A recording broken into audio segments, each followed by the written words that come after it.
They built a power plant on my property, claiming I had plenty to give.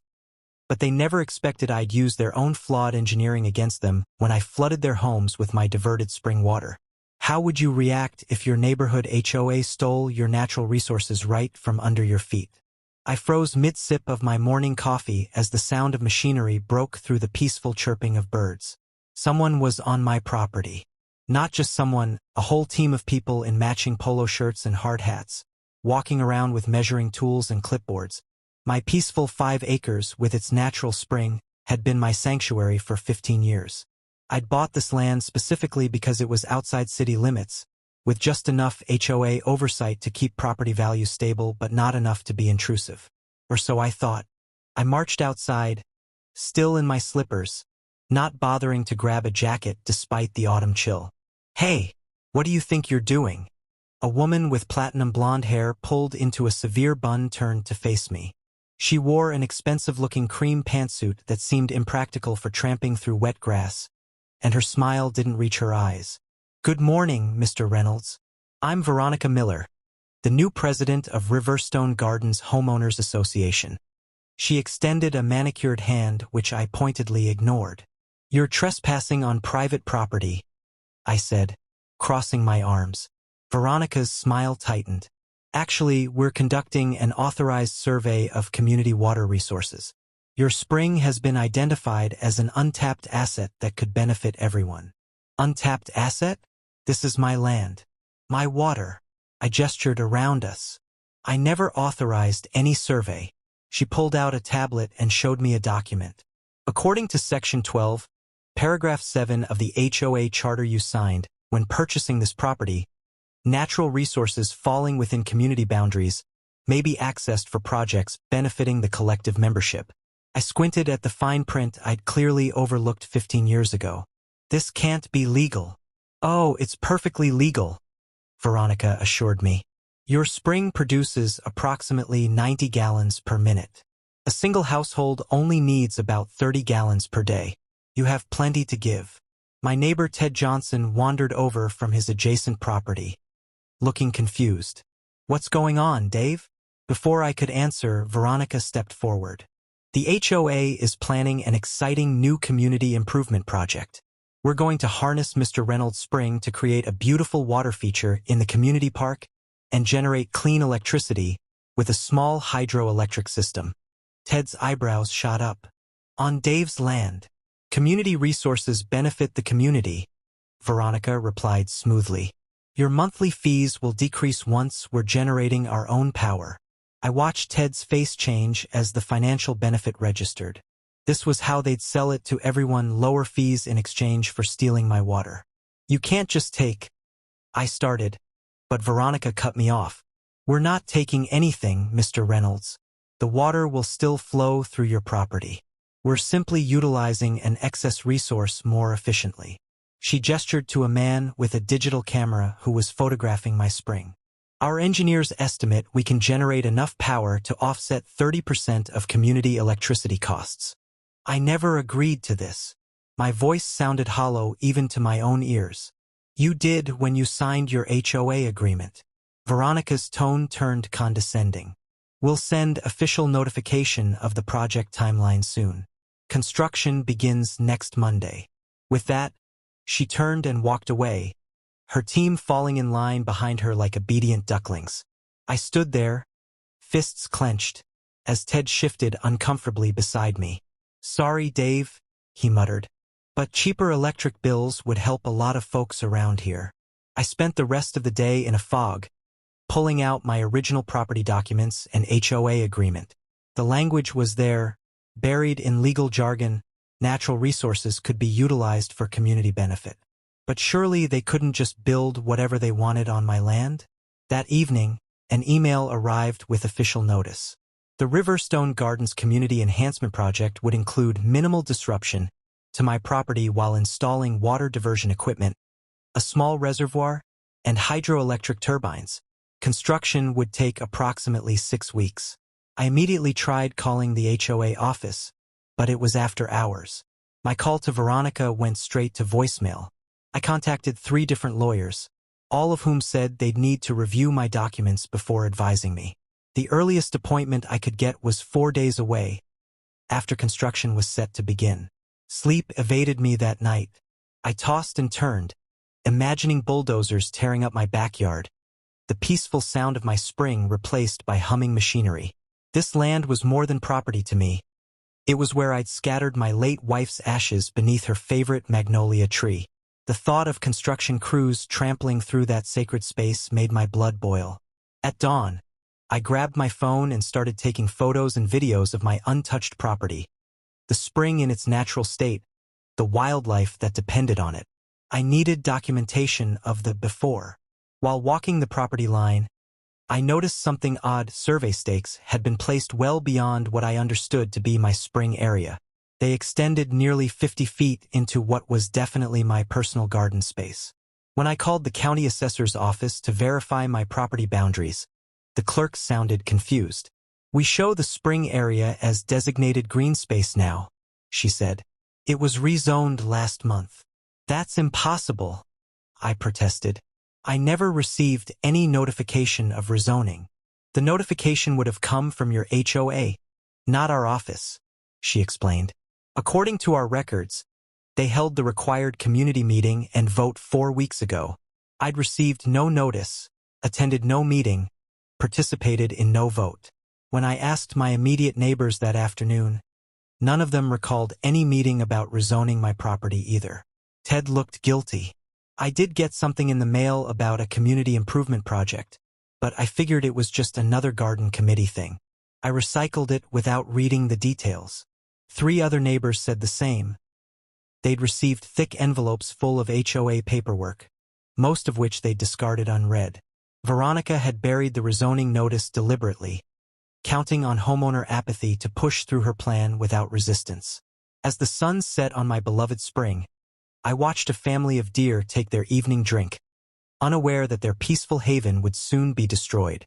A profound sense of violation washed over me. This wasn't just about water rights. It was about power, manipulation, and the slow erosion of individual autonomy in the face of collective greed. The HOA thought they could steamroll over me because I lived alone, a quiet widower unlikely to cause trouble. They assumed I had plenty to give and wouldn't fight back. They were about to learn how wrong they were. Dawn broke with the jarring beep beep beep of construction vehicles backing up. I'd barely slept, having stayed up past midnight organizing my documents and researching property law online. Now, peering through my kitchen window, I counted 3 large trucks, a small bulldozer, and about a dozen workers in fluorescent vests gathering at the edge of my property. My hands shook as I poured coffee into a travel mug. The lawyer wasn't scheduled until tomorrow, but waiting wasn't an option anymore. I threw on a jacket and grabbed my phone, already recording video as I approached the work crew. "Morning," I called out, trying to keep my voice steady. "I need to speak with your foreman." A burly man with a salt and pepper beard stepped forward. "That'd be me, Rick Davis." He didn't offer his hand. "I'm Dave Reynolds. This is my property, and I have not authorized any construction here." Rick looked uncomfortable. "Sir, we have permits and authorization from the Riverstone Gardens HOA. All the paperwork's in order." "May I see these permits?" I kept recording as he reluctantly handed over a folder. The permits looked official with county stamps and signatures, but something caught my eye. The property description didn't match my deed. According to these documents, the spring area had been community property all along. "This is incorrect," I said, pointing to the discrepancy. "I have the original deed showing this entire area belongs to me. You've been given falsified documents." Rick frowned, clearly not wanting to be caught in the middle. "Look, Mr. Reynolds, I just go where they tell me and build what's on the plans. You need to take this up with whoever hired us." "And who exactly hired you?" "The HOA directly." "No, sir. We're subcontracted through Milestone Development. Our contact is—" He checked his phone. "Veronica Miller." A sleek black SUV pulled up, and speak of the devil, Veronica stepped out, today dressed in tailored black pants and a red blazer that screamed authority. 2 men in suits followed her, one carrying a leather portfolio. "Mr. Reynolds," she said with a tight smile. I see you're interfering with scheduled work. This work is based on fraudulent documents, I replied, still recording. The property description on these permits doesn't match my deed. The man with the portfolio stepped forward. I'm Jeffrey Winters, legal counsel for Riverstone Gardens HOA. The documents are in order. The spring area was always designated as community accessible in your original purchase agreement. Accessible for recreation, maybe, not for industrial development. Veronica sighed theatrically. This is hardly industrial. It's a small-scale renewable energy project that will benefit everyone, including you. Your monthly fees will decrease substantially. I don't care about the fees. This is my property, and you're planning to build on land where my wife's ashes are scattered. My voice cracked slightly, and I saw Rick the foreman wince in sympathy. Jeffrey cleared his throat. We were unaware of that sentimental attachment, but the project has been approved and funded. The construction area can be adjusted to avoid any memorial sites. The entire property has sentimental value, I insisted, and I have documentation proving this rezoning was done without proper notification to homeowners. Veronica's eyes narrowed. Every homeowner received the required notices. We followed all legal procedures. By now, several of my neighbors had wandered over, curious about the commotion. Eleanor Thompson, a retired judge who lived 3 doors down, pushed through to stand beside me. I received no such notice, she stated firmly, and I read every piece of mail that comes to my house. Veronica's smile became brittle. Perhaps it was lost in delivery. Regardless, the meeting minutes show the vote passed overwhelmingly. What was the count? Eleanor demanded. Jeffrey consulted his notes. 37 in favor, 3 opposed, with the remainder of homeowners abstaining. Eleanor crossed her arms. Riverstone Gardens has 128 households. You're telling me only 40 people voted on a major infrastructure project. Those who don't participate forfeit their right to complain about the outcome, Veronica replied coldly.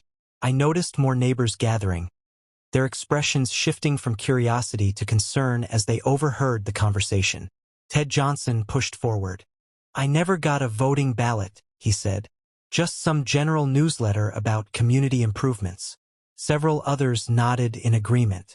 Murmurs spread through the growing crowd.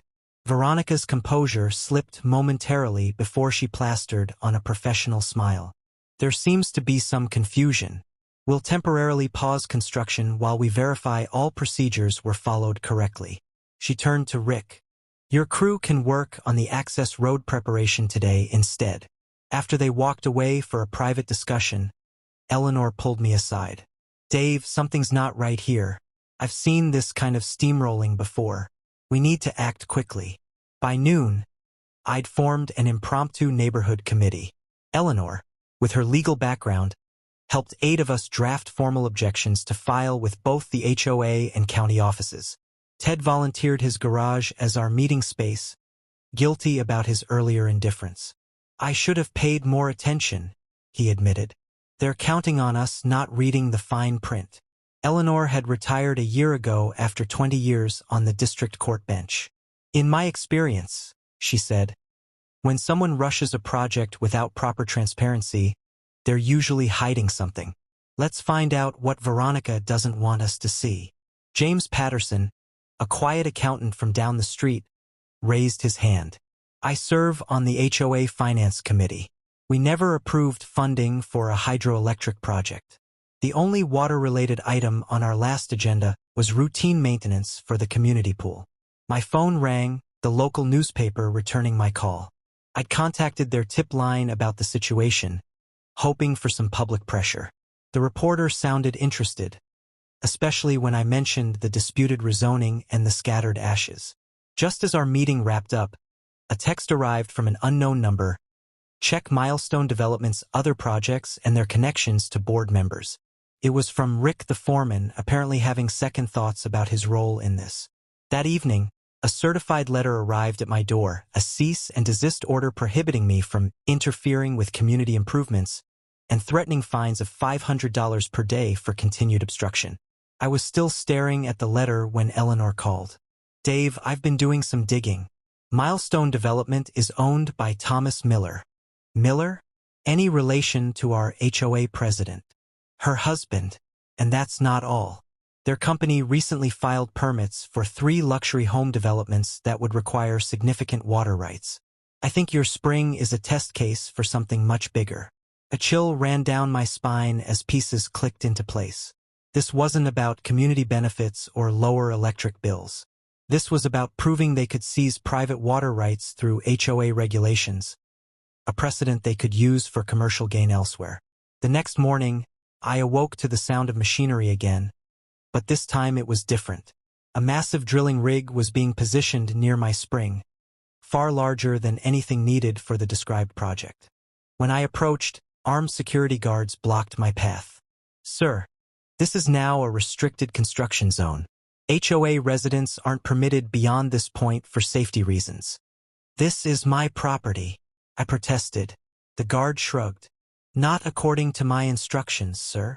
Through the trees, I spotted Veronica watching with a satisfied smirk. She'd accelerated the timeline, knowing we were organizing resistance. Whatever they were planning to do to my spring, they wanted it done before we could stop them legally. As I retreated to call Eleanor and our newly formed committee, I noticed something alarming. The water level in the spring-fed pond was already dropping, and a thick pipe had been installed overnight leading toward the community property line. They weren't waiting for permits or procedures anymore. They were taking my water right now, counting on legal delays to finish their project before anyone could stop them. What they didn't know was that I had already contacted the State Environmental Protection Office about potential disruption to protected wetlands. They also didn't know that Eleanor had discovered the county commissioner who approved their permits was Veronica's brother-in-law, a clear conflict of interest. But most importantly, they had no idea what else flowed beneath my property, or what would happen when they disturbed the delicate underground water system that had existed here for centuries. As drill bits pierced the earth near my home, I felt a rumble that no one else seemed to notice. The spring wasn't just a surface feature. It was connected to something much larger and more powerful. If Veronica thought I had plenty to give, she was about to learn what happens when nature takes back what's hers. I froze in shock as a huge excavator ripped into my backyard, tearing up the willow trees my grandfather had planted. 2 weeks had passed, and the small community water feature had exploded into an industrial nightmare. My peaceful spring now fed into giant metal pipes. A concrete reservoir bigger than my house dominated the landscape. Day and night, turbines hummed and clicked, making it impossible to sleep without earplugs. Hey, stop that. Those trees aren't part of the plan, I yelled, rushing toward the operator. The worker shrugged. Just following orders from Ms. Miller. She wants this area cleared for the control station. I pulled out my phone and showed him the official documents. Your permit doesn't cover removing these trees. They're protected by the county's heritage plant ordinance. He turned off the engine. Look, I don't want trouble. Let me call my supervisor. While waiting, I snapped photos of the destruction. This wasn't just about water anymore. They were demolishing my family history. The knot in my stomach tightened as Veronica's black SUV pulled up minutes later. She stepped out wearing spotless white shoes that looked ridiculous on a construction site. Mr. Reynolds, always finding new ways to slow down progress, she sighed dramatically. Your workers are destroying protected trees outside your permit zone, I stated calmly, though my hands shook with anger. Veronica barely glanced at the trees. We need that space. I've already filed for an amended permit. It'll be approved by tomorrow. That's not how permits work, and you know it. She stepped closer, lowering her voice. Let me explain something. My husband plays golf with Judge Williams every Sunday. The same Judge Williams who would hear your case if you tried to fight this. Her smile never reached her eyes. So yes, that is exactly how permits work in Riverstone Gardens. 5 lawyers had already turned down my case. Too complicated, they said. The HOA has strong legal standing. I suspected they feared Veronica's connections more than they doubted my case. That evening, I drove 2 hours to meet Ana Jimenez, an attorney from outside our county's influence. They're definitely operating in a gray area, Anna said, spreading my documents across her desk. These signatures? Half of them look suspicious. And this clause about natural resource utilization was clearly added after the original charter was approved. For the first time in weeks, hope flickered. So we can stop them? Anna's expression turned serious. It won't be easy. HOAs wield incredible power. But yes, we can build a solid case around property rights violations and permit irregularities. I nearly hugged her. When can we file? Give me 3 days to prepare the paperwork. In the meantime, document everything. And I mean everything. Every worker on your property, every piece of equipment, every conversation. Energized, I stopped for coffee on my drive home. That's when I spotted them through the cafe window, James and Veronica, huddled in deep conversation at a corner table. James, my neighbor and supposed ally who'd promised to help fight the HOA. What was he doing with her? I slipped inside, pretending to study the menu while straining to hear their conversation. Appreciate your cooperation, Veronica was saying. Your HOA fees will reflect our gratitude, of course. James nodded eagerly. Reynolds is planning something with a lawyer from Camden County. Some woman named Jimenez. My blood ran cold. James wasn't just failing to help. He was actively working against me. The next day, James approached as I was photographing new excavation work. His friendly smile seemed fake now that I knew the truth. Hey neighbor, got a minute? I've been thinking about this whole situation. He began, hands in pockets. Maybe we should try to compromise with the HOA. The project is almost complete anyway. I struggled to keep my expression neutral. Is that what you think? Well, yeah. Fighting this is costing you money, stress. For what? The spring water was just sitting there unused. And used, I repeated. It supports an entire ecosystem. Keeps my well clean. It waters my garden. James waved dismissively. But now it'll benefit everyone through lower electric bills. Isn't that better? You sold us out, I replied quietly. How much was your integrity worth, James? A discount on HOA fees. His face flushed red. Don't be dramatic. This isn't just about you. The whole community stands to benefit. Except for those of us who lose our property rights in the process. He walked away muttering about selfish neighbors, loud enough for me to hear. That evening, I spread the water system blueprints across my dining table. Anna had obtained them through a Freedom of Information request. My engineering background was basic, just a few college courses, but enough to understand the fundamentals. Hours passed as I studied the designs. Around midnight, I noticed something odd about the overflow management system. They'd installed a computerized flow control valve that would automatically adjust based on water pressure. But the bypass channel led directly downhill toward Oakwood Drive, where all 7 HOA board members lived. I double-checked my property survey maps against the HOA plans. The engineers had miscalculated the natural water table and groundwater flow. In heavy rain, the system would be under massive pressure. If the main valve failed open rather than closed during high pressure, a common failure mode, the entire system would overflow.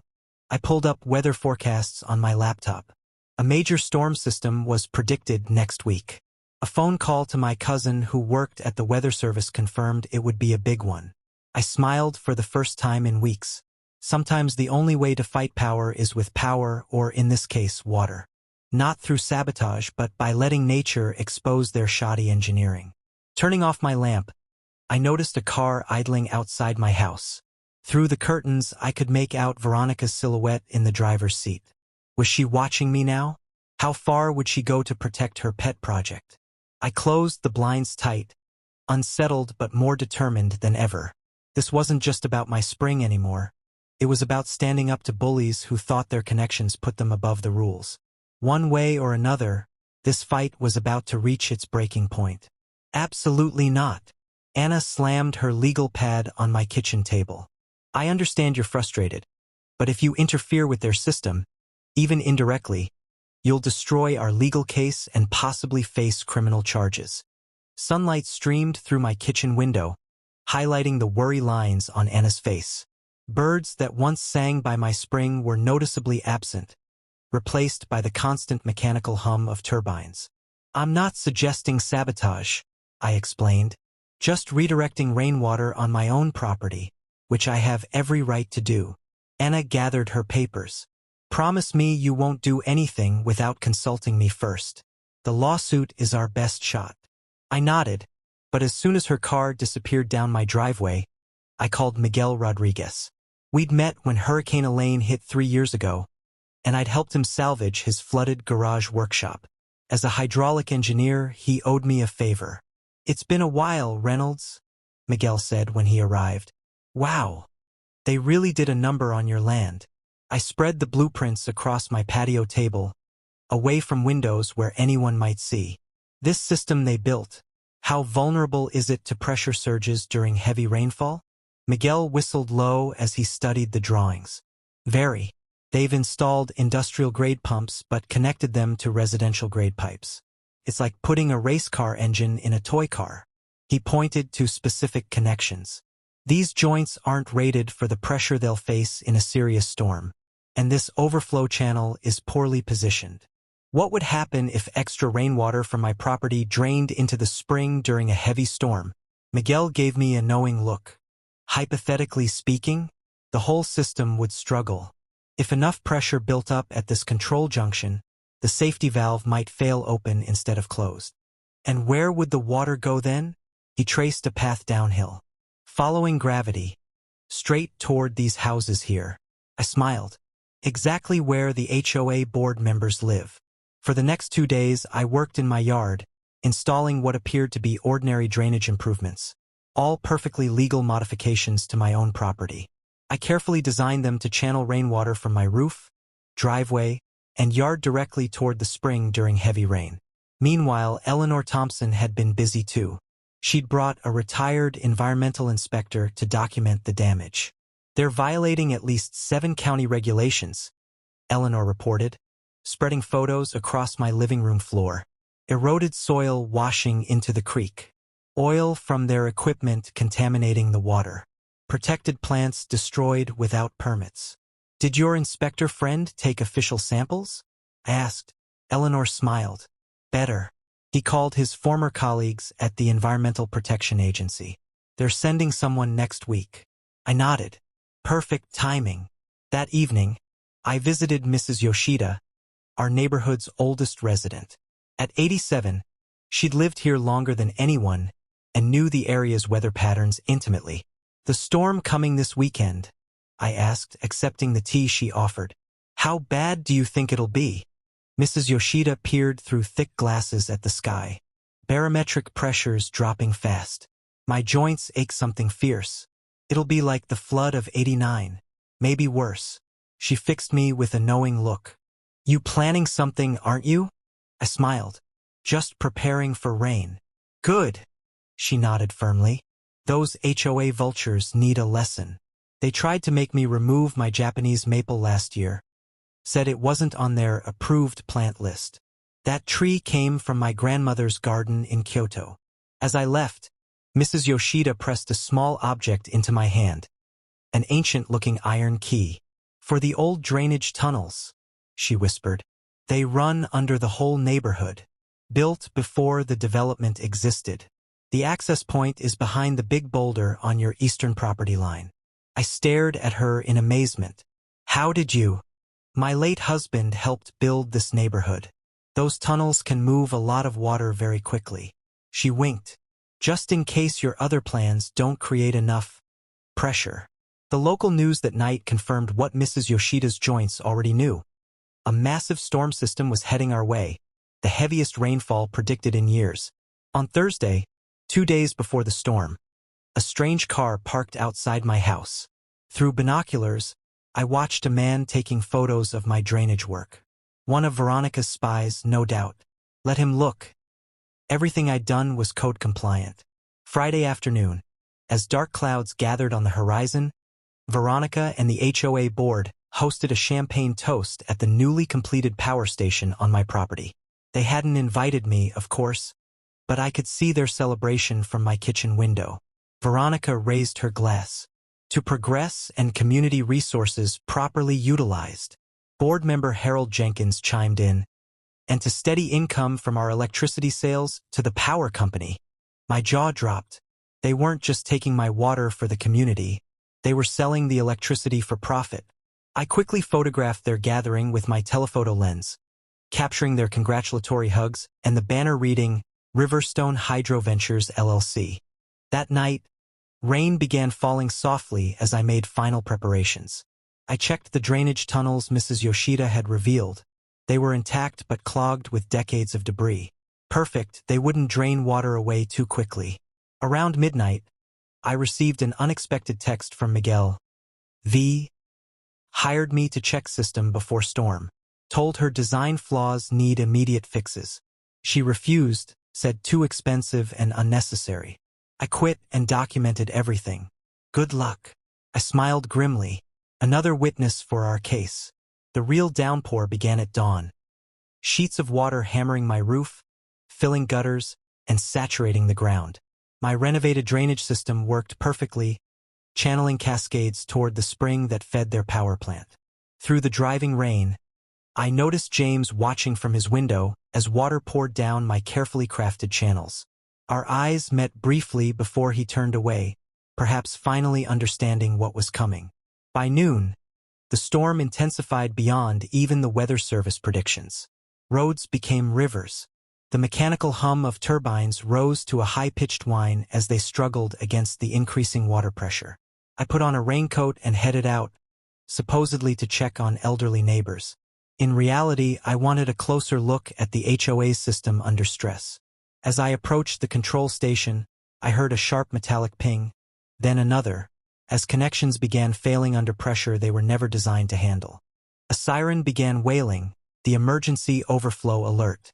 Red warning lights flashed across control panels. The automated system would now try to relieve pressure by closing the main valve and opening the emergency bypass. But would it work correctly? Miguel had spotted the design flaw. In these systems, pressure surges often caused valves to fail in the opposite direction than intended. If that happened, a tremendous groan of metal under stress answered my question. The main valve had failed open instead of closed, sending the full force of the pressurized water straight down the hill toward Oakwood Drive. I pulled out my phone and dialed 911. Emergency services? What's your situation? This is Thomas Reynolds at 1487 Hillside Road. The HOA's water power plant is failing. Flooding is imminent on Oakwood Drive. People may be in danger. As I hung up, I noticed Veronica's SUV speeding up the hill toward the control station. Our vehicles passed, and for a brief moment, our eyes met through rain-streaked windows. Her expression shifted from confusion to horror as she realized what was happening. I continued downhill, ready to help evacuate residents, and to witness the culmination of my plan as nature itself delivered a reckoning that no lawsuit could match. Wake up! It's happening! My phone buzzed at 3:17 a.m. with texts from Eleanor. The rain pounded my roof like 1,000 angry fists. I jumped out of bed and rushed to my weather station. Already 5 inches of rainfall, with more coming down every minute. I threw on boots and a raincoat, grabbed my flashlight, and splashed through my yard to check my drainage modifications. The rushing water roared in my ears as my carefully designed channels directed the storm's fury straight toward the spring that fed the HOA's reservoir. You seeing this? Miguel appeared beside me, drenched despite his rain gear. The reservoir's almost at capacity already. Their sensors should be going crazy right now. We sloshed through mud to higher ground where we could see the HOA's water plant. Red warning lights flashed through the downpour. 2 maintenance workers scrambled around the control panel, clearly panicking. Should we warn them? Miguel asked, wiping rain from his face. I hesitated, watching their frantic movements. They wouldn't listen before. Why would they now? My phone buzzed again, a community alert. Emergency. All Oakwood Drive residents evacuate immediately. Flooding danger. Just then, a horrible groaning sound rose above the storm's roar. The main valve, designed to close during overflows, malfunctioned exactly as Miguel had predicted. Instead of shutting, it opened completely. It's happening. Miguel grabbed my arm. We should get clear. We watched from the hillside as nature took its revenge. The overburdened pipes burst in 5 different places, sending water gushing toward the row of expensive homes where all 7 HOA board members lived. No other houses were in the water's path, just theirs. I dialed 911 immediately. Emergency flooding at Riverstone Gardens. The HOA water project has failed. People might be trapped. As first light broke, I joined rescue efforts. The water had carved a path straight through Veronica's prize-winning garden and into her home.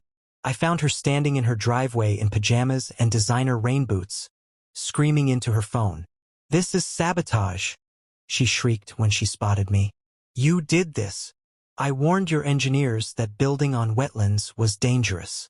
I kept my voice level while helping an elderly couple from next door into a rescue boat.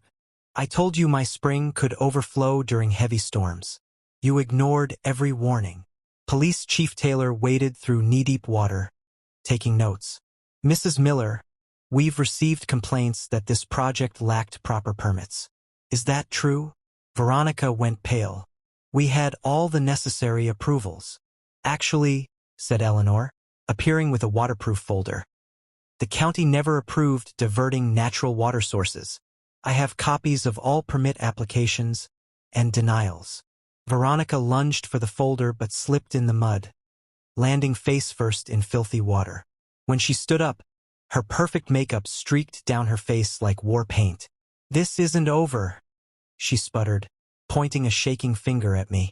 I watched calmly as water continued pouring into board members' homes. The reservoir level kept rising despite the burst pipes. If the main dam failed, the damage would be catastrophic. "Everyone clear the area," shouted Fire Captain Rodriguez. "The structure is unstable." As we retreated to higher ground, a tremendous crack echoed across the neighborhood. The reservoir wall bulged, concrete crumbling. "It's going to blow," Miguel yelled. I grabbed a nearby child and ran, hearing the deafening roar of thousands of gallons of water breaking free behind us. Would anyone believe this disaster wasn't my fault? Or would I end up paying for the HOA's greedy mistake? Cameras flashed in my face as I stepped out of the courthouse. "Mr. Reynolds, how does it feel to be vindicated?" A reporter shoved a microphone toward me. News vans lined the street, all hoping for a statement about the biggest HOA scandal our state had ever seen. "I'm just glad the truth came out," I said simply. Nobody should have their property stolen, even by people with fancy titles. 8 weeks had passed since the flood.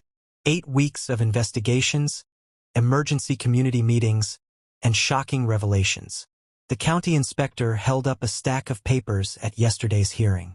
Not one legal permit was obtained for this project. Not one. My lawyer Anna squeezed my arm as we pushed through the crowd. "Did you see Veronica's face when they showed the emails?" I thought she might faint.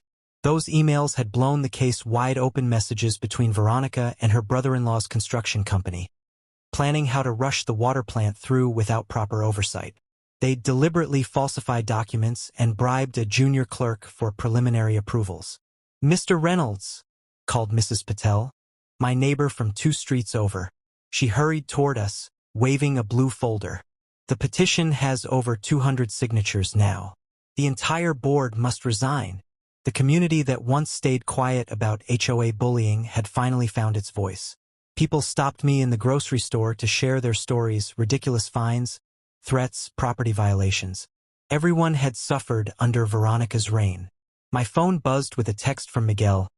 "Turn on Channel 5 now." Anna and I rushed to a nearby cafe with a television. Veronica stood on her damaged front porch, her usual perfect appearance replaced by dark circles under her eyes and a rumpled pantsuit. "I have always acted in the best interest of Riverstone Gardens," she insisted as reporters shouted questions. "These baseless accusations." She stopped mid-sentence as a black SUV pulled up. 2 men in suits approached her, showing badges. "Are those FBI agents?" whispered Anna, leaning forward. The cafe fell silent as everyone watched Veronica being led to the vehicle, face ashen. The reporter explained, "Breaking news. HOA President Veronica Miller has been taken in for questioning regarding allegations of wire fraud embezzlement, and misuse of community funds. My coffee sat forgotten. This went deeper than I ever imagined. Back home, I found a notice taped to my door. The emergency board meeting would happen tonight at the community center. Every resident was required to attend. The room buzzed with tension when I arrived. James, my former friend who had betrayed our cause, slumped in a corner chair, avoiding eye contact. The remaining board members sat at a table looking shell-shocked. Board Treasurer Richard Davis cleared his throat. In light of recent events, we must address several urgent matters. His voice shook. First, all homeowners affected by the flooding will receive immediate compensation. Second, the water project is permanently terminated. Third, he paused, sweating visibly. The entire board hereby resigns, effective immediately. Cheers erupted around me. Eleanor leapt to her feet, waving the petition. We demand emergency elections and a complete review of all HOA bylaws. The community center became a war room as neighbors formed committees, examined financial records, and planned the rebuilding of damaged areas. I found myself nominated to head the new oversight committee that would prevent future abuses. 3 days later, workers began dismantling the water plant on my property. I watched them haul away pipes and equipment, exposing my beautiful spring once again. "What will you do with it now?"